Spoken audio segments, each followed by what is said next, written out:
బాలలే రేపటి పౌరులు, రేపటి జాతి సంపదలు సుసంపన్నమైన దేశం కోసం సిద్ధమవుతున్న నేటి ఆణిముత్యాలే రేపటి మన జాతి రత్నాలు. తల్లిదండ్రుల కలలు ప్రతిరూపాలు భావి భారత పౌరులు. పిల్లలు భగవంతుని స్వరూపాలు, కల్లాకపటం ఎరువని కరుణామాయులు. ముందుగా మీ అందరికీ బాలల దినోత్సవ శుభాకాంక్షలు. అందరూ అనుభవించే బాల్యం భగవంతుడిచ్చిన ఓ అమూల్యమైన వరం.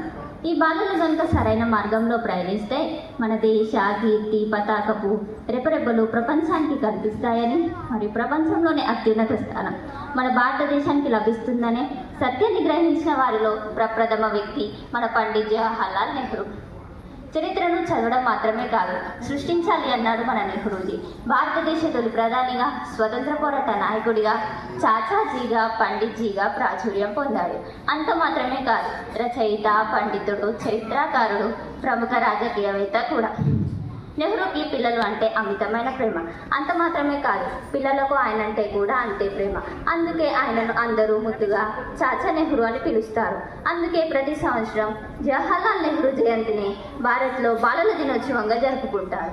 బాలలకు ప్రేమను, సంరక్షణను, నాణ్యమైన విద్యను ఇవ్వడమే ఈ బాలల దినోత్సవం ముఖ్య ఉద్దేశం. మిత్రులారా, మీ అందరికీ జవహర్లాల్ నెహ్రూ అనే పేరుకి అర్థం తెలుసా? ఏమిటంటే మన చాచాజీ కాశ్మీర్ పండిత్ బ్రాహ్మణ్ కుటుంబంలో జన్మించారు కాబట్టి తన పేరులో ముందుగా పండిత్ చేర్చబడింది. జవహర్ అనగా హిందీలో జావర్ అంటే రత్నం అని అర్థం, అంటే రత్నం లాంటివాడు. లాల్ అనగా హిందీలో ప్రియ అంటే ముద్దు బిడ్డ. నెహ్రూ అనగా హిందీలో నెహర్. వీరి కుటుంబం యమునా నది తీరాన నివసించేవారు కాబట్టి నెహర్ నుండి నెహ్రూగా ఇవ్వబడింది. ఇది జవహర్లాల్ నెహ్రూ పేరుకి అర్థం. నెహ్రూ గారు ఉత్తరప్రదేశ్ రాష్ట్రంలో అలహాబాద్ నగరంలో 1889 నవంబర్ 14న కాశ్మీర్ బ్రాహ్మణ్ కుటుంబంలో మోతీలాల్ నెహ్రూ స్వరూపారాణి దంపతులకు జన్మించారు.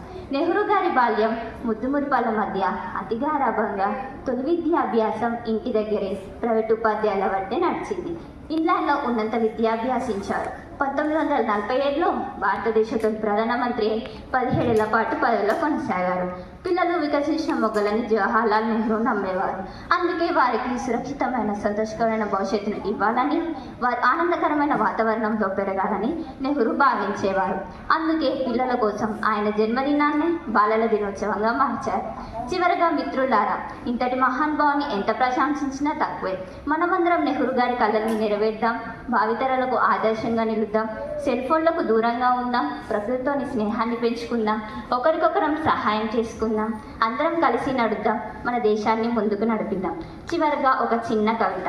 చాచాజీ కలలు కన్నా భావితత్వం మనం, నవభారత మళ్ళీ రాన నవజీవన శిల్పాలం మనం, చిరునవ్వుల చిరుజల్లులం, ఆనందాల